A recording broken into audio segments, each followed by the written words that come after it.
సిటీలోనే కాదు పల్లెల్లో కూడా ఎలక్ట్రిక్ వెహికల్స్ తెగ తిరిగేస్తున్నాయి. అఫీషియల్గా ఆఫీసులకే కాదు పొలం పనులకు వెళ్లే రైతన్నకు కూడా నేస్తమయ్యాయి. తక్కువ ఖర్చు, ఎక్కువ ప్రయాణం, అన్నిటికంటే ముఖ్యంగా జీరో పొల్యూషన్ కావడంతో కరీంనగర్ జిల్లాలోని పల్లెల్లో ఇప్పుడు ఎక్కువగా ఎలక్ట్రిక్ స్కూటర్సే రోడ్డెక్కుతున్నాయి.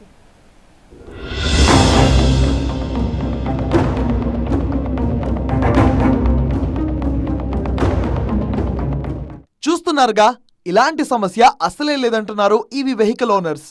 ఆయిల్ అయిపోతుందన్న ఆందోళన అవసరం లేదు. పెట్రోల్ బంకుల దగ్గర గంటల కొద్ది వెయిట్ చేయాల్సిన పని లేదు. ఇంట్లోనే ఛార్జింగ్ పెట్టు, గంటల కొద్ది రోడ్లపై చక్కర్లు కొట్టు అన్నట్టు ఎలాంటి టెన్షన్ లేకుండా తెగ తిరిగేస్తున్నారు.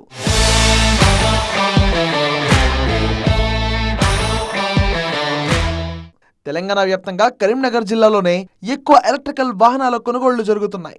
మరీ ముఖ్యంగా పల్లెల్లో పొలం పని చేసుకునే రైతులు కూడా ఈవీ వెహికల్స్ కే ఎక్కువ ప్రాధాన్యత ఇస్తున్నారు. సిటీకి వెళ్లి పెట్రోల్ కొట్టించాల్సిన పని లేదు. ఒక్కసారి ఛార్జ్ చేస్తే 100 నుంచి 120 కిలోమీటర్లు తిరగొచ్చు. అన్నిటికంటే ముఖ్యంగా ఇంట్లోనే ఛార్జింగ్ పెట్టుకోవచ్చు అన్న ఆలోచనలతో ఈవీలు కొంటున్నారు. తక్కువ ఖర్చు, ఎక్కువ ప్రయాణం అన్న మౌట్ టాక్ తోనూ దాదాపు జిల్లా వ్యాప్తంగా ఉన్న పల్లెలన్నింటిలో ఎక్కువ ఇవే వాహనాలు దర్శనమిస్తున్నాయి. పెరుగుతున్న పెట్రోల్ రేట్లకు ప్రత్యామ్నాయంగానూ ఈ ఈవీ వెహికల్స్ ని చూస్తున్నారు రైతులు.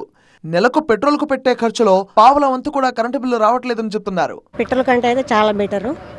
పెట్రోల్ సేవ్ అవుతుంది, ప్లస్ కరెంటు కూడా ఎక్కువ ఏం కాలేదు.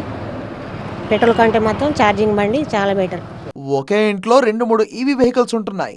రైతులకు కాస్త సబ్సిడీ కూడా ఇస్తుండడంతో కొనుగోళ్లు అమాంతం పెరిగాయి. 2 years అవుతుంది. అప్పుడు సుతా పెట్రోల్ రేటు చాలా ఉండే, అది తీసుకున్నందుకు సుతా ఇప్పుడు పెట్రోల్ రేటు పెరగడం వల్ల మా ఇంట్లో 2 బైక్స్ ఉన్నాయి, ఈవీ బైక్స్.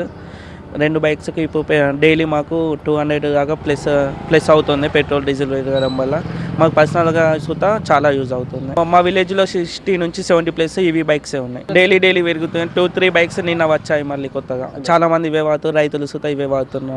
మొత్తంగా సిటీలోనే కాదు, ఎలాంటి మార్కెటింగ్ అవసరం లేకుండా పల్లెల్లోనూ ఈవీ వాహనాల కొనుగోళ్లు పెరిగాయి. ఫ్యూచర్ ఈ ఎలక్ట్రికల్ వాహనాలతోనే అని గ్రహించిన రైతులు మరే ఆలోచన లేకుండా వాహనాలను తెగ కొనేస్తున్నారు.